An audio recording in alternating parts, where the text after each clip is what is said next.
Fala aí galera, tudo beleza? Vamos para mais uma videoaula de Fisiologia Humana aqui no nosso canal. Vamos estudar Fisiologia Humana.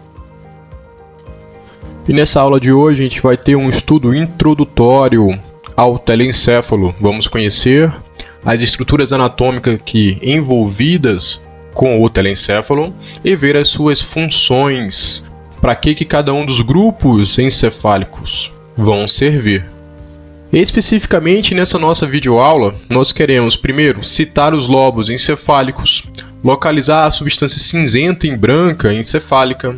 Você também vai conseguir lá no final da aula descrever a substância branca do telencéfalo e também vai conseguir descrever a organização funcional do córtex do telencéfalo, como que funcionalmente os neurônios do córtex estão organizados. Então, pessoal, a primeira característica importante de saber sobre o telencéfalo é que essa área do nosso encéfalo ela é denominada de sede da inteligência. É graças aos neurônios ali presentes que nós vamos ter essa capacidade, a qual é denominada de inteligência.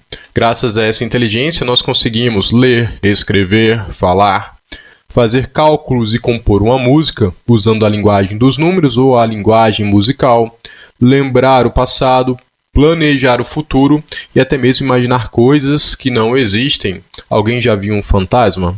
Alguém realmente já viu chupacabras? Alguém já viu realmente o ET de Varginha? Não estou dizendo que essas coisas não existem, mas é muito provável que talvez tenha sido só uma peça pregada pela sua imaginação. E isso você consegue ter, essa peça sendo criada de maneira imaginativa, porque a inteligência está envolvida na criação da sua imaginação. E os neurônios do seu telencéfalo, eles são os responsáveis direto por isso.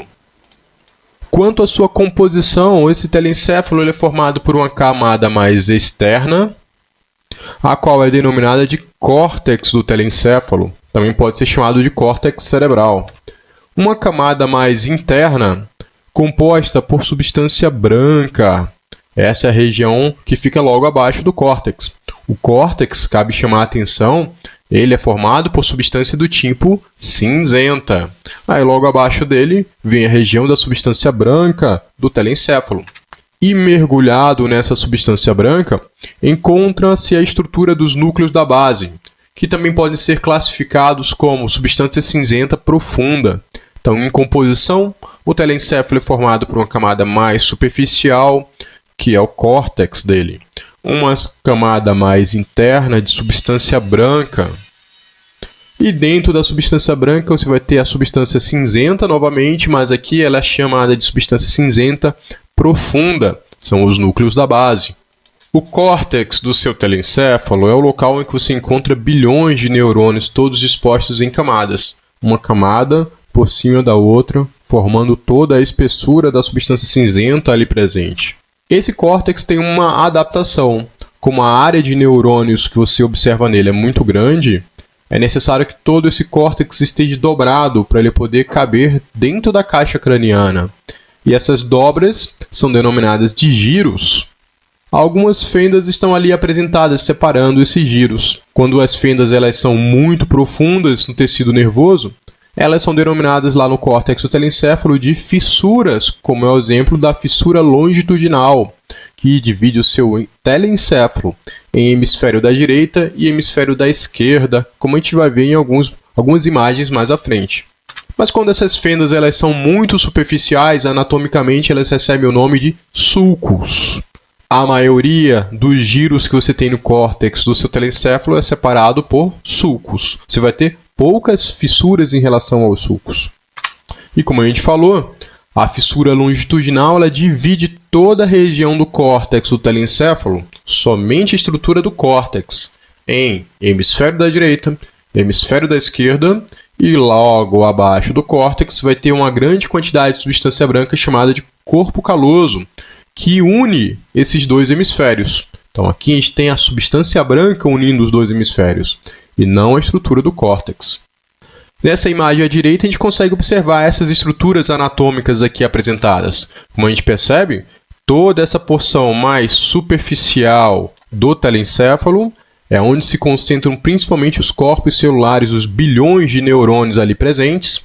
Essa região de substância cinzenta é chamada de córtex do telencéfalo. Abaixo você tem a estrutura da substância branca aqui sendo apresentada também para a gente. Então a gente encontra aqui principalmente axônios do tipo mielinizados, já que a coloração dessa substância é branca. Conseguimos também perceber nessa imagem as dobras que o córtex possui, as quais são chamadas de giros. Quando as fendas separando as dobras são fendas muito superficiais, como essa que está sendo apresentada, elas são denominadas de sulcos. Quando as fendas são muito profundas no córtex, elas são denominadas de fissuras. A gente tem então um hemisfério do lado esquerdo, é só o córtex que está sendo subdividido. A substância branca aqui por dentro não. E temos o hemisfério do lado direito. O corpo caloso seria essa grande quantidade de substância branca que está nessa região, unindo os dois hemisférios. Aqui nós já atingimos o nosso primeiro objetivo de aula. Já localizamos a substância cinzenta e a substância branca no encéfalo.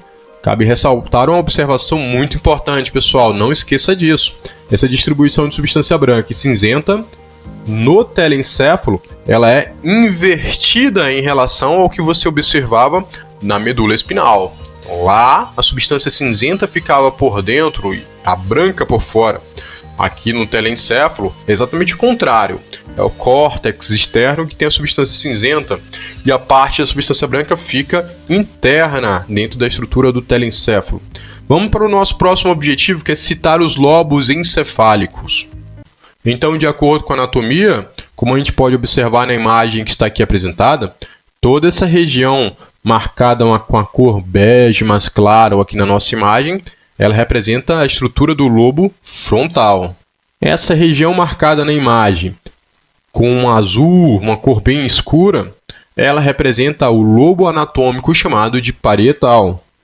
Separando o lobo frontal do lobo parietal, existe esse sulco, essa fenda superficial, que recebe o nome de sulco central. Ela é uma referência anatômica muito importante. A gente vai usá-la um pouco mais à frente nessa aula, então não esqueça que esse é o sulco central. Logo após o lobo parietal, tem ali presente em verde marcado na nossa imagem o lobo occipital. Esse lobo occipital ele é separado do lobo parietal pelo sulco parieto-occipital. Nas laterais, nós temos aí o lobo temporal de um lado. Aqui a gente está vendo o lobo temporal do lado direito. E do outro lado tem o lobo temporal do lado esquerdo. Não esquecer de maneira nenhuma que o córtex é que apresenta esses lobos. E como o córtex é dividido em hemisfério da direita e hemisfério da esquerda, esses lobos, metade está num hemisfério, a outra metade está no outro hemisfério contralateral. O frontal tem metade no hemisfério, tem a outra metade no outro. O lobo parietal, metade dele está no hemisfério da direita, metade dele está no hemisfério da esquerda, e assim por diante. Mas existe mais um lobo aqui anatômico. Separando o lobo frontal do lobo temporal, a gente observa aqui a presença do sulco cérebro-lateral. Então, esses dois lobos anatômicos são separados através da estrutura desse sulco aí apresentada na imagem para a gente. Mas existe um quinto lobo anatômico que está aí escondido por baixo dos outros. Então, você tem aqui que abrir o sulco cérebro-lateral, afastando o lobo frontal para cima, rebatendo um pouco do lobo temporal para baixo. Aí você vai observar que nessa vala que vai apresentar-se, aqui você vai observar os giros do lobo insular, que a imagem na figura está projetando ele sobre a superfície, embora ele está escondido por baixo dos outros lobos anatômicos. Então esse é o lobo insular, ele é o quinto lobo anatômico, o quinto grupo anatômico quando você pensa na estrutura dos lobos do telencéfalo. Então não podemos esquecer dessa informação. Senhoras e senhores, cumprimos com mais um dos nossos objetivos de aula. Agora, temos que conseguir descrever a substância branca desse telencéfalo. O que eu tenho ali presente quando eu penso nessa estrutura, nessa substância que está ali de maneira mais interna no tecido do telencéfalo. O que eu observo na substância branca desse telencéfalo são os tratos que fazem parte da sua composição. Mas, professor, o que são tratos, no final das contas? Eu não me lembro o que significa essa palavra tratos. Será que você pode refrescar a minha memória? Vamos lá, meu amigo. Não esqueça sempre que quando você usa a palavra tratos, você está se referindo à substância branca que está presente no sistema nervoso central. E você pode subentender isso como sendo um conjunto de axônios mielinizados que está fazendo parte ali da substância branca do sistema nervoso central. Isso é que são tratos.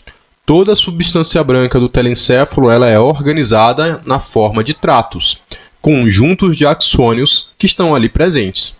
Por exemplo, temos as fibras de associação. É um conjunto de axônios que formam um trato denominado fibras de associação. E eles vão servir, esses axônios, para comunicar giros dentro do mesmo hemisfério. Então, se você tem o hemisfério da direita, os neurônios que estão em giros diferentes, mas no hemisfério da direita, a sinapse entre eles também pode estar acontecendo. Então, você tem o axônio de um saindo pela substância branca, por meio das fibras de associação, ele vai em direção ao giro correspondente do mesmo hemisfério, e aí ele vai estar fazendo sinapse. Esse axônio, ao subir para a substância cinzenta, vai estar fazendo sinapse com o outro neurônio. Outro exemplo de trato são as fibras comissurais. Elas estão ali presentes para comunicar giros que são correspondentes, mas agora pensando em hemisférios do telencéfalo, mas hemisférios diferentes. O hemisfério da direita, ele comunica-se com o hemisfério da esquerda. Os neurônios que estão em um giro em um hemisfério têm que fazer sinapse com neurônios do giro que está no hemisfério contralateral. Então, por meio da substância branca que atravessa de um hemisfério para o outro, essas são as fibras comissurais. Esses axônios podem estar organizando as sinapses utilizando essas fibras comissurais para realmente passarem de um hemisfério para o outro. O maior tipo de fibra comissural que a gente tem na estrutura do nosso telencéfalo é aquele denominado de corpo caloso. E um terceiro exemplo de tratos que você encontra na substância branca do telencéfalo são as fibras de projeção. Essas fibras de projeção estão ali presentes para comunicar partes do telencéfalo com regiões inferiores do sistema nervoso central. Por exemplo, o tálamo do diencéfalo, ele envia axônios em direção ao córtex do telencéfalo. Esses axônios eles vão chegar até lá por meio das fibras de projeção. E nessa figura a gente consegue ver alguns exemplos, olhando para a anatomia dessas fibras. Nós temos aqui o corpo caloso nessa parte, um grande C de substância branca que você tem lá na estrutura central do seu encéfalo. Esse corpo caloso é um exemplo de fibras comissurais, atravessam de um hemisfério para o outro. Fibras comissurais e de projeção também podem ser observadas nessa região de substância branca aqui apontada para a gente. Fibras de associação podem ser observadas nessa região um pouco mais abaixo aqui, apontada para a gente. Então, nós temos 3 grupos diferentes de tratos quando se pensa na estrutura do telencéfalo. Mas não podemos esquecer de maneira nenhuma que dentro da substância branca existe a substância cinzenta profunda, a qual recebe o nome de núcleos da base. Temos 3 grupos de substância cinzenta bem importantes de serem chamados a atenção. O núcleo globo pálido, lembra sempre, hein? A palavra núcleo significa conjuntos de corpos celulares. E isso você está dando esse nome para esse conjunto que está no sistema nervoso central. Então, quando você pensa em núcleos da base, sempre são conjuntos de corpos celulares. O primeiro exemplo desses núcleos da base, temos o núcleo globo pálido. É um conjunto de corpos celulares que forma a estrutura desse núcleo. Núcleo putame, outro conjunto de corpos celulares que vão ter um trabalho ligeiramente diferente do globo pálido. Esses 2 subconjuntos juntos são denominados de núcleo lentiforme. O terceiro grupo ele é chamado de núcleo caudado. E o formato anatômico que esse conjunto de neurônios vai apresentar vai lembrar uma grande cauda, por isso ele recebe esse nome de caudado. Nessa imagem à direita, a gente está observando a posição anatômica desses núcleos da base. Todos eles aqui marcados em azul, estão de alguma maneira muito próximos à base do encéfalo, que é essa região inteira aqui do centro. Então, você tem aqui em cima o núcleo caudado, risquei ele para vocês, né? O núcleo lentiforme é formado por esse grupamento inteiro aqui, sendo que o maior deles, esse é o núcleo putame. E esses dois que são bem menores, esse subconjuntozinho faz parte do núcleo globo pálido. Então, você tem aqui os núcleos da base do telencéfalo nessa imagem, para a gente poder observá-los. As principais características referentes a esses núcleos da base é que eles recebem e também emitem projeções. Eles recebem axônios vindo de outros locais e eles emitem axônios para outros locais do seu encéfalo. Como assim, professor? O córtex cerebral, o tálamo, o tronco cerebral são exemplos de regiões que tanto recebem axônios vindos dos núcleos da base, como também emitem axônios que vão para os núcleos da base. E esses núcleos da base estão trocando informações com esses locais. Porque esses núcleos da base, ao fazer essa troca de informações, eles vão ajudar a iniciar e ao concluir os movimentos voluntários, fazendo o planejamento que o telencéfalo não tem tempo para fazer. Então, como que tenho que iniciar um movimento muscular? Qual é o grupo de músculos que ao mesmo tempo tem que estar contraindo, tem que estar relaxado para eu começar a realizar o movimento voluntário? Ou no final, para eu finalizar qualquer um dos movimentos voluntários que eu preciso executar, qual é o músculo que ao final do movimento tem que estar contraído? Qual é o músculo que tem que estar relaxado?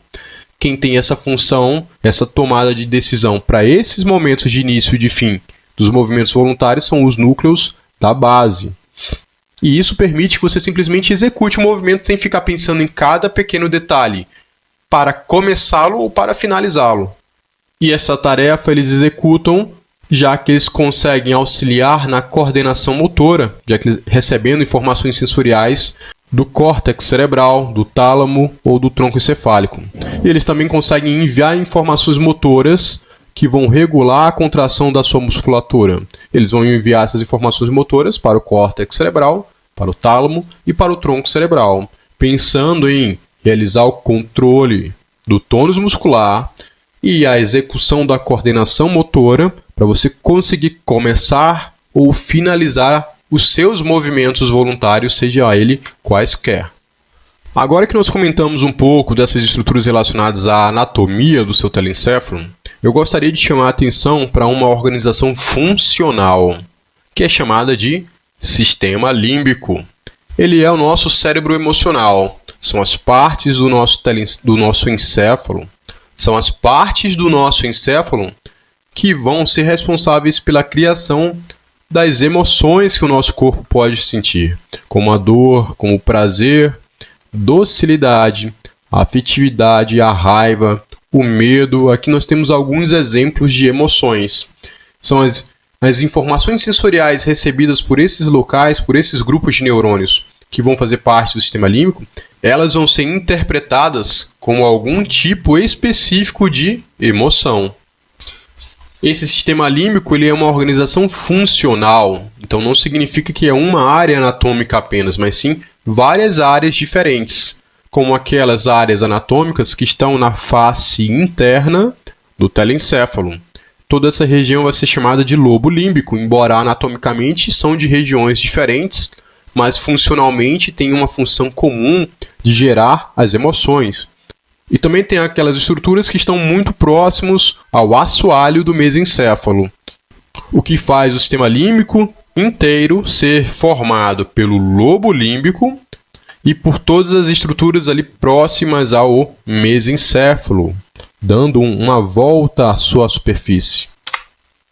Nessa imagem à direita, a gente está observando todas as estruturas que fazem parte desse sistema límbico. Então veja aqui, aquelas que estão na face interna do telencéfalo, formando toda a estrutura do lobo límbico. Então, como você pode observar, toda essa estrutura denominada de giro cingulado ou giro do cíngulo são as faces internas dos lobos do telencéfalo. Mas temos outras também que estão de alguma maneira próximas ao assoalho do mesencéfalo. Como, por exemplo, aqui o bulbo olfatório, tem a estrutura do hipotálamo inteiro aqui marcado com esse vermelho, a região da amígdala, o corpo mamilar, que é essa outra pontinha aqui em cima. Temos o hipocampo apresentado aqui para a gente também. Então, todas essas estruturas aqui fazem parte do sistema límbico. É o giro do cíngulo, ou lobo límbico, e todas as outras que estão ao assoalho, de alguma maneira, do mesencéfalo. Verificação da aprendizagem. Senhoras e senhores, agora você vai fazer uma pausa nesse vídeo, você vai analisar essas afirmativas e vai tentar marcar o que é verdadeiro, o que é falso, para conferir o gabarito na sequência. Aqui o gabarito correto será falso, falso, falso, verdadeiro, falso. Aí você dá uma lida com calma em cada uma dessas afirmativas, vê se você conseguiu compreender todas elas e qualquer dúvida, não esquece de escrever ela aqui nos comentários, hein? Estou aguardando as suas dúvidas. Agora, como objetivo final, nós vamos descrever a organização funcional do córtex do telencéfalo. Funcionalmente, os neurônios que estão distribuídos, esses bilhões de neurônios ali presentes, eles vão servir para quê? Vamos lá fazer a nossa análise. Está aqui. Quando você vai observar a função de cada um desses neurônios, a gente pode distribuí-los em 3 áreas. Aqueles que vão fazer parte das áreas sensoriais, tem aqueles neurônios que vão fazer parte das áreas motoras e tem aqueles neurônios que vão fazer parte das áreas associativas. Cada agrupamento, então, de neurônios vai contribuir um pouco para a homeostasia do seu telencéfalo. Começando pelas áreas do córtex do seu telencéfalo, que são chamadas de áreas sensoriais. Elas são áreas sensitivas, pessoal. Todas elas estão envolvidas no processo de percepção. Você está recebendo informações sensoriais do ambiente, os últimos neurônios sensoriais que vão ser ativados são esses neurônios que fazem parte das áreas do córtex que são classificadas como sensitivas. Eles estão sempre recebendo informações sensoriais de áreas inferiores do seu encéfalo.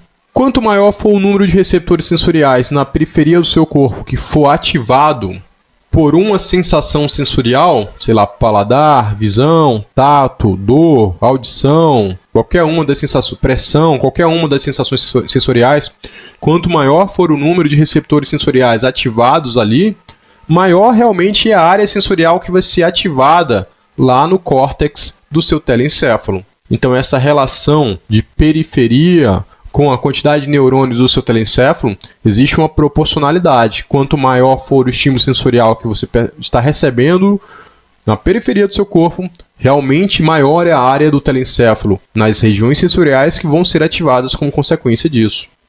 Então, aqui a gente tem uma imagem que mostra não somente as áreas sensoriais, mas todas as áreas que estão sendo descritas atualmente, né? Você tem aproximadamente 45 áreas mapeadas no córtex do seu telencéfalo que compreendem áreas sensitivas, motoras e áreas do tipo associativas.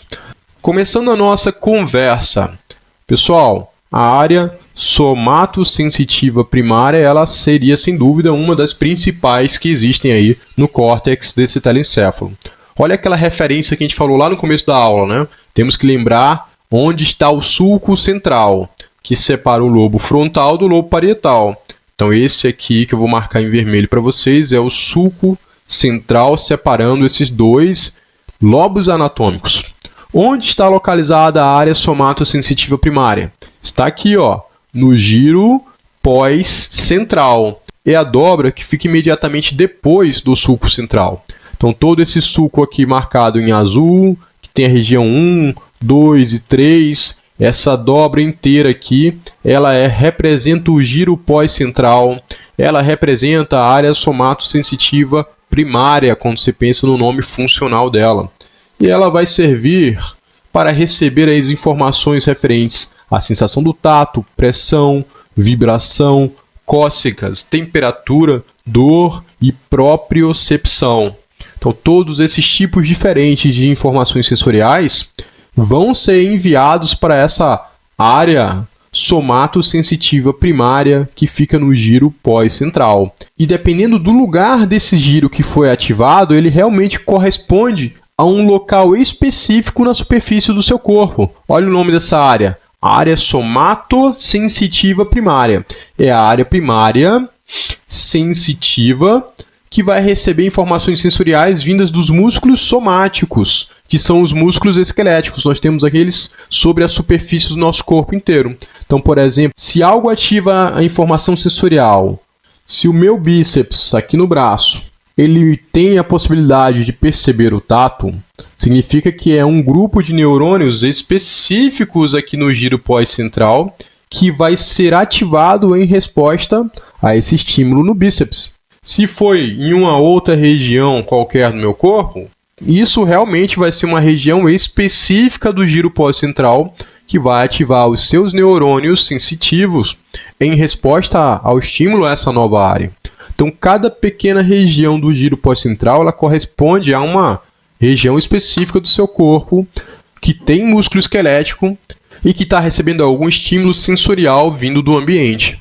Outras áreas sensitivas que eu posso citar, temos a área número 17, que é chamada de área visual primária. Temos a área número 42, que é chamada de área auditiva primária. Temos a número 43, que é a área gustativa primária. Temos a área olfatória primária. Então, áreas sensitivas estão espalhadas ao longo de todo o córtex do seu telencéfalo. E é fácil a gente compreender qual é o tipo de informação sensorial que chega para ela. Na área visual primária, está chegando informação da visão. Auditiva primária, sons. Gustativa primária, o sabor. Olfatória primária, o cheiro. Então, esses tipos diferentes de informações sensoriais são enviadas para esses locais. Então, lembra que funcionalmente você não tem somente áreas sensitivas no córtex do seu telencéfalo. Temos também áreas motoras e associativas. Vamos falar um pouco das áreas motoras que estão ali presentes. Essas áreas motoras, elas estão envolvidas no controle e na execução dos movimentos voluntários que você vai realizar utilizando os músculos esqueléticos. E quanto mais complexo é o movimento que você vai realizar, maior o número de neurônios de áreas motoras precisam realmente ser ativados para você conseguir executar esse movimento muito complexo. Como você está falando novamente de músculos esqueléticos, você tem musculatura esquelética na superfície do seu corpo praticamente inteiro. Dessa maneira, se eu vou mexer a minha mão, isso compreende um pequeno grupo apenas de neurônios dessa área motora. Quanto mais complexo for o movimento que você precisa reexecutar, maior realmente vai ser o número de neurônios da área motora correspondente que precisa ser ativado para você executar essa movimentação. A primeira área motora que eu tenho para apresentar para vocês é a área motora primária. Anatomicamente, ela está no giro que fica na frente do sulco central. Então, ela faz parte do giro pré-central. Essa dobra inteira funcionalmente é denominada de área motora primária. Cada região que você encontra nesse giro pré-central, nessa área motora primária, ela controla a contração de músculos esqueléticos específicos no seu corpo, ou mesmo grupamentos musculares ali presentes. Então, é literalmente um mapa motor que a gente tem na estrutura dessa área. Porque se eu pego um grupo pequeno de neurônios dela, eu posso estar com esse grupo de neurônios controlando a contração dos meus dedos, da mão. Mas se eu olhar um grupo diferente dentro dessa mesma área, pode ser que elas correspondam aos dedos dos pés. Então, olha só, você tem um mapa motor aqui representado na superfície dessa área. A área número 44 e número 45 refere-se à área de Broca. Essa é responsável pela produção da fala através da contração da musculatura envolvida ali.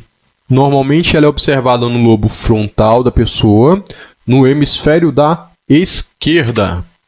E essa área de Broca é responsável por controlar de maneira coordenada a contração dos músculos da laringe, da faringe e da boca, ao mesmo tempo que controla a musculatura ventilatória, para você executar uma expiração de acordo com a necessidade da sua fala.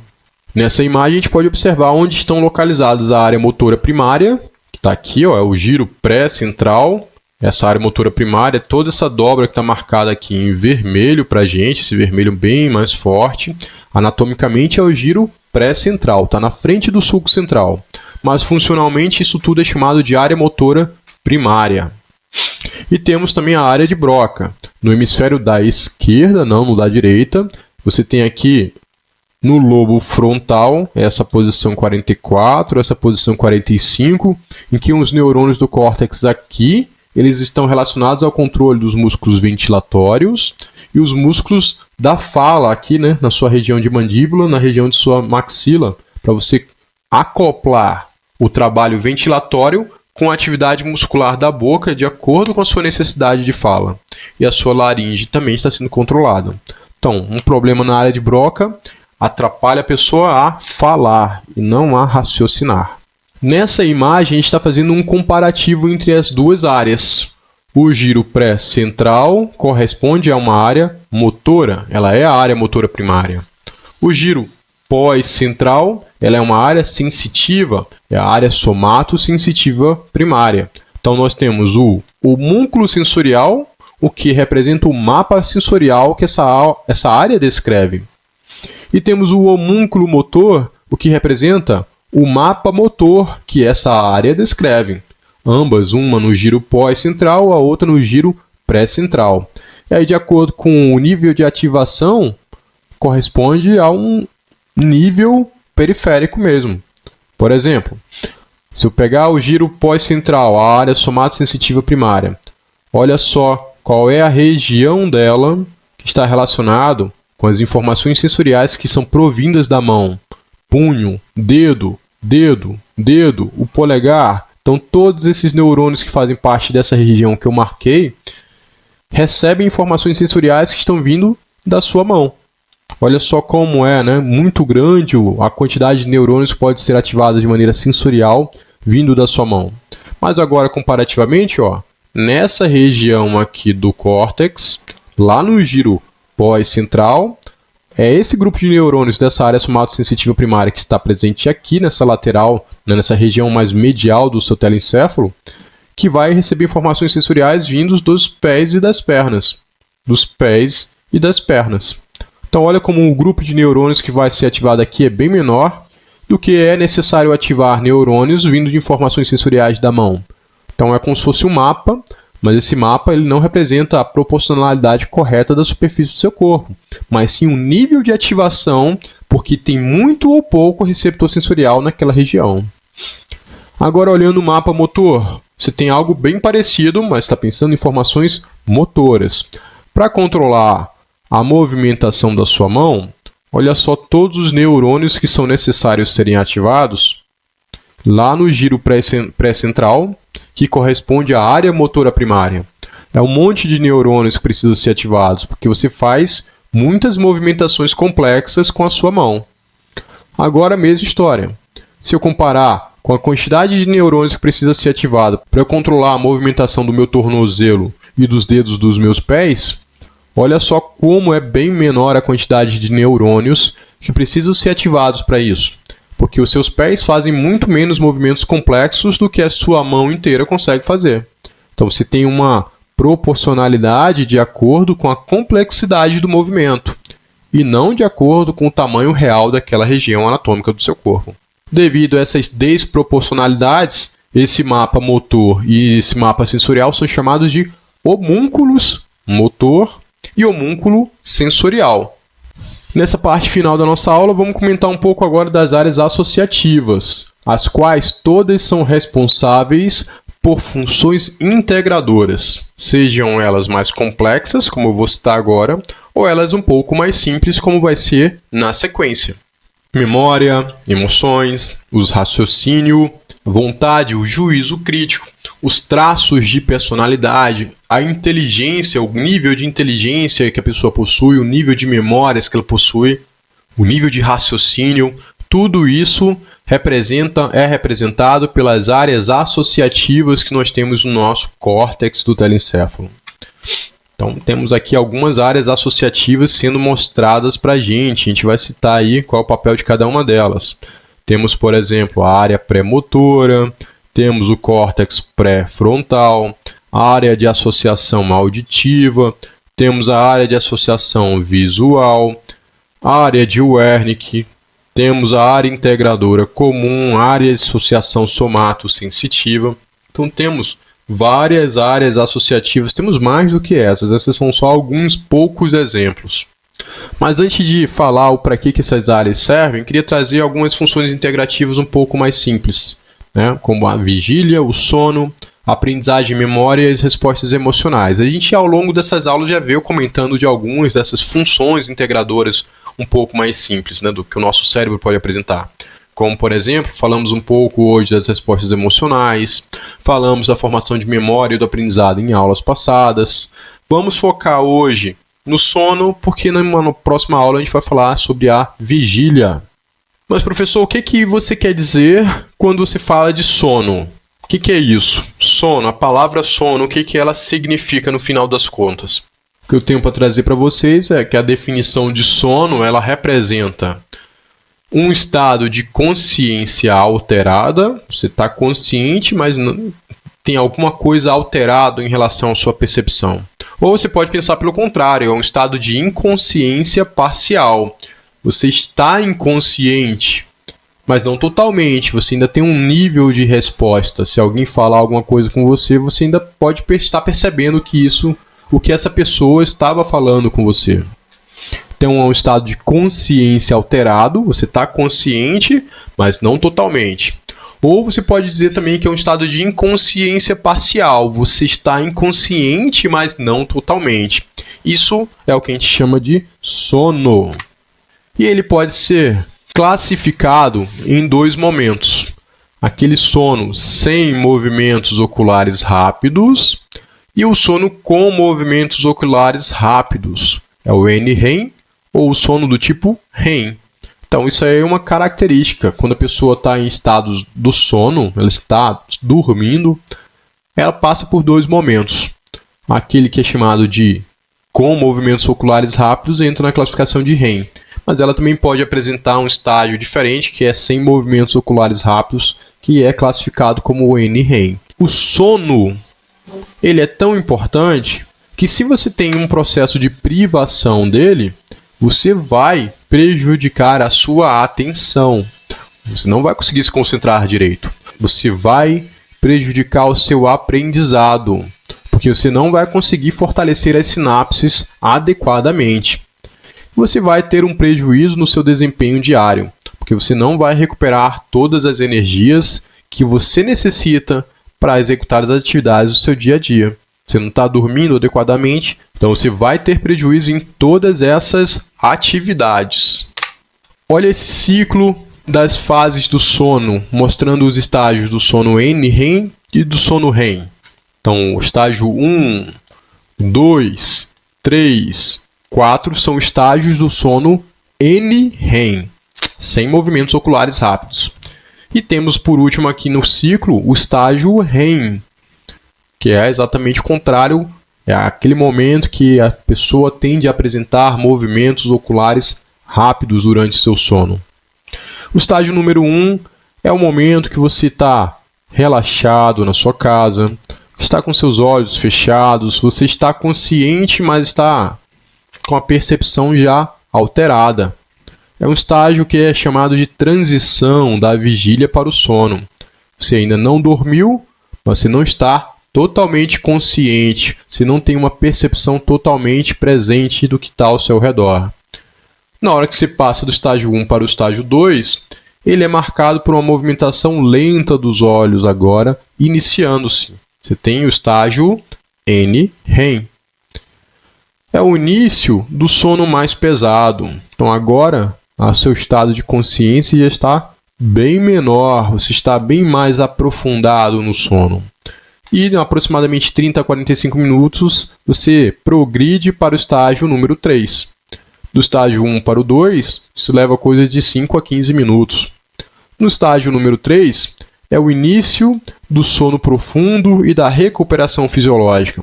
Então, daqui para frente é que o seu organismo começa a favorecer os processos de produção de ATP, de armazenamento dessa energia, para o dia seguinte você poder gastá-la nas suas atividades diárias.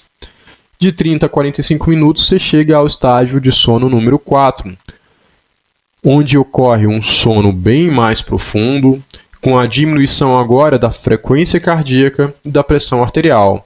Seu coração, seus vasos sanguíneos passam a economizar no seu ritmo de trabalho. Isso faz com que o seu metabolismo diminua, principalmente aquele fluxo de sangue que iria para o território cerebral. Ele não vai ser tão intenso, já que várias partes do seu telencéfalo vão estar com seu metabolismo reduzido. O último estágio do sono, após 30 a 45 minutos do estágio 4, você tem o estágio que é chamado de sono REM. É um sono muito restaurador, no qual o corpo ele fica completamente imóvel. Nesse momento é que ocorre aquela paralisia do sono. Os olhos eles se mexem muito rapidamente e aqui é onde os sonhos estão acontecendo, sendo aqueles sonhos muito detalhados. Os sonhos que você parece estar vivenciando um filme com muitos detalhes, parece que se passaram dias, às vezes horas, meses. Você está sonhando eventos muito, muito detalhados. Durante esse estágio de sono REM, que você está vivenciando toda essa experiência de sonho, que você está fortalecendo as sinapses, garantindo um aprendizado, garantindo uma memória. Não que você não possa ter sonhado nos estágios anteriores, você pode ter sonhado, mas normalmente são sonhos muito mais rápidos, muito curtos, sem grandes detalhes. Nesse estágio de sono REM, normalmente você perde até o controle do tônus muscular, ele relaxa e você sofre um processo de paralisia temporária.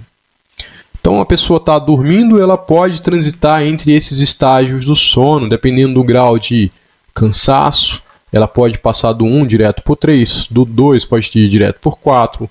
Ela pode vivenciar o estado de sono REM mais cedo ou precisar de uma volta a mais para poder ela finalmente chegar no sono REM.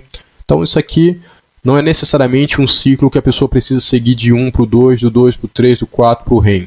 Ela vivenciou uma série de vezes esses eventos, ela pode ficar alternando entre eles durante a noite de sono dela. Normalmente, é esperado que a pessoa tenha de 3 a 4 episódios de sono REM se ela tem um período de descanso de aproximadamente 8 horas. E isso é importante para a homeostasia dela.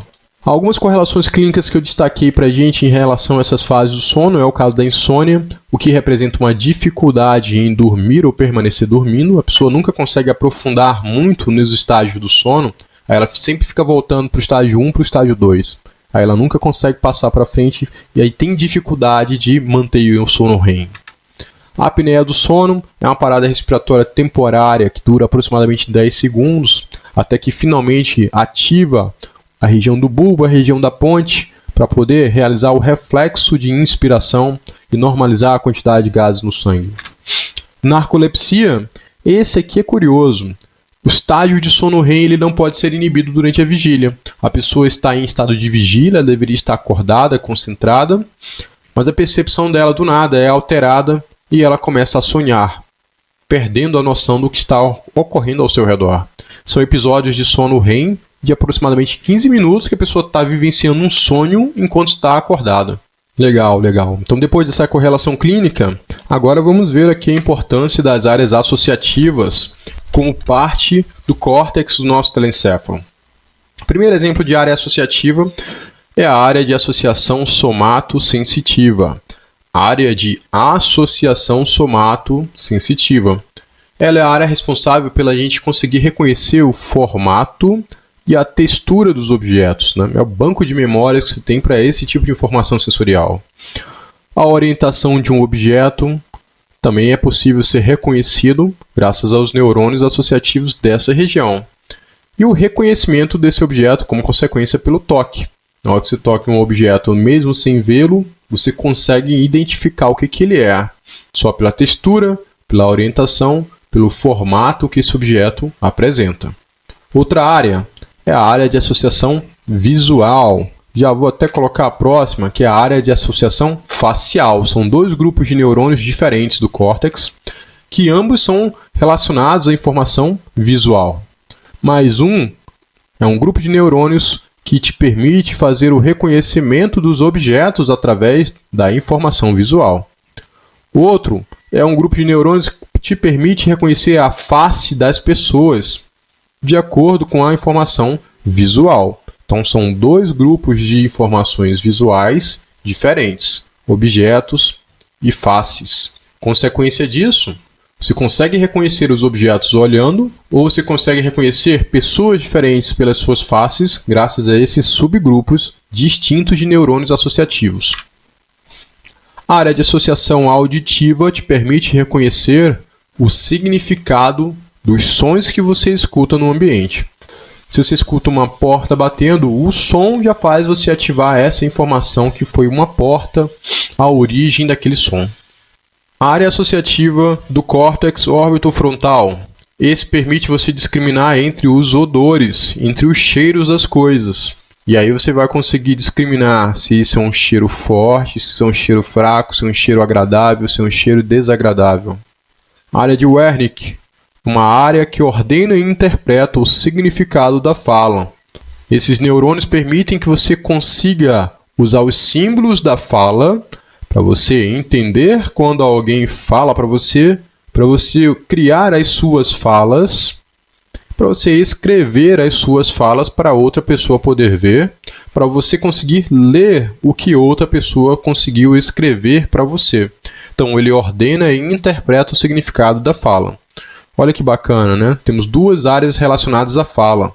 Uma que era de Broca, é uma área motora para controlar as regiões que vão ajudar na fala.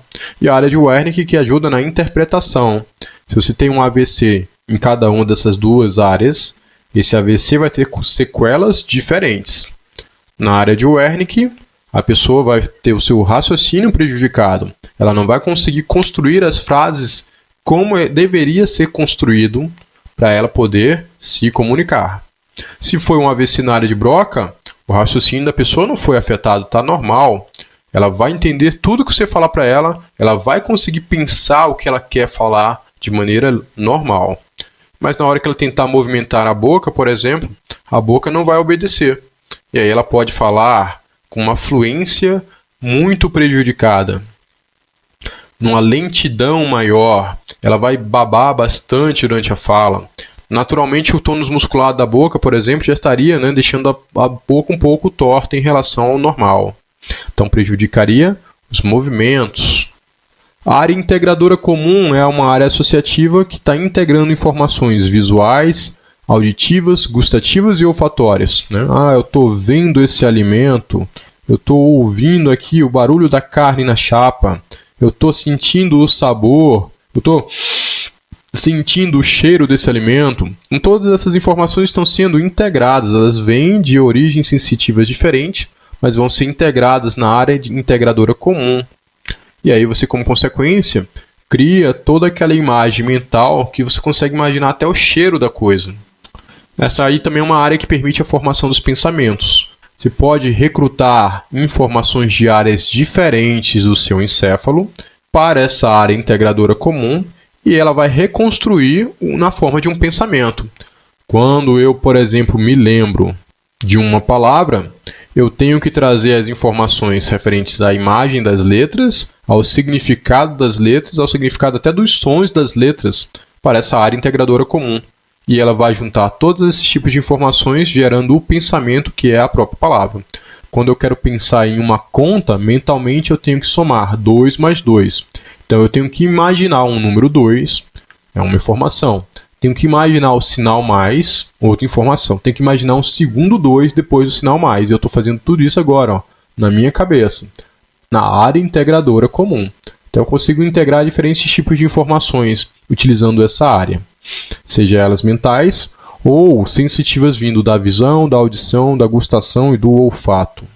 Áreas do córtex pré-frontal são os neurônios que te dão a sua personalidade, inteligência, o nível de capacidade de aprendizados complexos e permite você lembrar de informações, gerar um raciocínio, saber qual é o seu humor, o desenvolvimento das suas ideias e assim por diante. Esse córtex pré-frontal ele é bem interessante, né? Quanto maior a pessoa tende a apresentar, ela tende realmente a ter uma inteligência ligeiramente mais desenvolvida, embora isso não é comprovado, mas em algumas observações já foram feitas sobre isso. Uma lesão na área do córtex pré-frontal pode fazer com que uma pessoa que era muito bem-humorada, ela agora seja uma pessoa muito mal-humorada. Pode fazer com que uma pessoa que era muito querida, muito carinhosa, passe a ser uma pessoa muito raivosa, só porque ela lesionou neurônios dessa área. Isso aí não vai ter cura. Muitos transtornos de personalidade estão relacionados ao córtex pré-frontal. Então isso aí vai implicar diretamente em como é a personalidade dessa pessoa. A área pré-motora, embora tenha esse nome de área pré-motora, essa é uma área associativa, que vai te permitir guardar as informações das atividades motoras complexas e sequenciais que você aprendeu ao longo da sua vida, como andar, caminhar, andar de bicicleta. Ela realmente representa um banco de registros para as atividades motoras que você foi adquirindo. Então, depois de 10 anos, você foi andar de bicicleta de novo. Você consegue. Você tem esse tipo de informação motora guardada na área associativa, que é chamada de área pré-motora. E a área dos campos oculares frontais é aquele que controla os movimentos oculares voluntários de perseguição. Voluntariamente você começa a controlar os músculos oculares para você fazer um movimento de perseguição ao alvo. Voluntariamente você quer fazer isso. Mas voluntariamente você pode parar de perseguir esse alvo com seu olho. Então é uma atitude voluntária que depende dessa área associativa dos campos oculares frontais. Verificação da aprendizagem, assinale verdadeiro ou falso aqui a essas afirmativas e na sequência confira o gabarito comigo, hein? Então vou falar um pouquinho mais rápido agora para a gente não perder tanto tempo. Dá uma pausa aí, na hora que você tiver o gabarito você vem conferir a resposta. A resposta correta aqui vai ser a sequência de falso, falso, verdadeiro, falso, falso. Então tem 4 falsas e uma verdadeira ali como gabarito dessa resposta. E para finalizar, uma correlação clínica relacionada a prejuízos associativos. Pesquisei aqui 5 doenças assustadoras que afetam o cérebro. A primeira delas é a síndrome de Fregoli. O portador da síndrome ele tem a nítida sensação de que uma pessoa o está perseguindo, se disfarçando de outras pessoas. Então você pode ver aqui, para ele, a pessoa por trás dessas máscaras sempre é a mesma, que para continuar fazendo a sua perseguição, sempre está trocando de máscara. Então ele enxerga todas as outras pessoas, independente do rosto delas, ela enxerga como sempre sendo a mesma pessoa. É um distúrbio associativo que ela está tendo. Ela não consegue discriminar entre as faces das outras pessoas. Síndrome da má identificação delirante. Os portadores dessa patologia não conseguem reconhecer a própria imagem em um espelho, tendo ilusões de que o rosto que visualizam é o de outra pessoa. Então aqui bem parecido com a outra, mas é em relação à própria imagem. Na hora que a pessoa vê sua própria imagem no espelho, ela provavelmente tem algum distúrbio na área de reconhecimento facial e não consegue ver aquela imagem como sendo dela. Ela interpreta isso como se fosse uma imagem de uma outra pessoa qualquer, menos a dela. A agnosia visual é a perda da capacidade de reconhecer pessoas, objetos, sons e forma. A pessoa perde essa capacidade de reconhecer esse tipo de informação sensorial. E os portadores dessa patologia podem olhar para um objeto comum, como uma caneta, e não conseguir identificar o que é aquilo. Ou ele pode fazer isso também, ele pode confundir objetos. Ele está vendo esse objeto que tem um formato bem parecido com o do corpo humano. A cor marrom parece a cor do paletó do cara, essa região do relógio parece o rosto. E quem está do lado aqui é uma pessoa contra um fundo marrom. Essa parte arredondada aqui é da cabeça, ele parece a do relógio. O marrom do terno parece a madeira da madeira do relógio. E o formato do corpo parece um pouco com o formato do relógio. Então essa pessoa que tem agnosia visual não consegue distinguir se esse aqui é o relógio ou se esse aqui é que é o relógio. E ela pode estar cumprimentando o relógio achando que era a pessoa. Prosopagnosia refere-se à disfunção onde não se consegue distinguir as feições de uma pessoa. como os olhos ali presentes na face, o nariz, a boca, vendo uma mancha única. Então, quem tem prosopagnosia sabe que são pessoas diferentes, mas ela não reconhece os detalhes do rosto, como qual é o formato do olho, se o nariz é grande, se o nariz é pequeno, e aí ela enxerga tudo isso como se fosse um único borrão, não conseguindo distinguir entre as pessoas. A última da nossa aula de hoje é a somatoparafrenia, em que o paciente acredita seriamente que uma das partes do seu corpo não faz parte do seu organismo. Como você pode ver, esse cara está olhando para o próprio corpo e não reconhece. Esse aqui está olhando para o próprio braço, mas ele não reconhece esse braço como dele. O engraçado dessa síndrome é que quando ela foi descrita em uma das suas primeiras vezes, foi porque um paciente mandou uma carta descrevendo o seu problema para um médico. O médico mandou o paciente ir até o consultório para poder conversar com ele. Chegando lá, o paciente falou que tinha uma perna grudada nele, que o tempo todo vivia perseguindo ele. Para onde que ele ia, aquela perna ia atrás. E não, na hora que ele sempre olhava para baixo, a perna estava lá. E que ele não aguentava mais aquilo. Ele queria que o médico amputasse essa perna. O médico, ao perceber esse tipo de característica, para tentar resolver o problema, ele realmente fez a amputação da perna do paciente. E aí você tem, então, uma perda de um membro que foi totalmente desnecessária do ponto de vista funcional do corpo. Mas a mente do paciente não conseguia acreditar que aquela parte realmente era dele. Assim nós atingimos os nossos objetivos de ensino na nossa aula de hoje. Senhoras e senhores, nós citamos os lobos encefálicos. Você agora consegue fazer essa citação. Nós localizamos a substância cinzenta e branca do seu encéfalo. E aí você consegue distinguir onde é que tem substância branca e onde é que tem substância cinzenta no seu telencéfalo. Descrevemos os tratos de substância branca que fazem parte dessa região e descrevemos a organização funcional do córtex desse telencéfalo. Então aproveita aí essas informações, começa a dar uma estudada, está acabando o nosso semestre, daqui a pouco chega o momento das avaliações, hein? Não vai vacilar. Estuda isso aqui com antecedência, porque o seu telencéfalo precisa de antecedência para processar e armazenar todas as informações necessárias para o seu aprendizado. Seja um bom profissional da área da saúde. Qualquer dúvida, deixe elas aqui nos comentários. Curte o vídeo, deixe aqui o seu joinha e se você puder, se você tiver gostado, claro, indique essa aula também para alguém que você acha que precisa revisar. Aquele abraço, senhoras e senhores, beijo, tchau!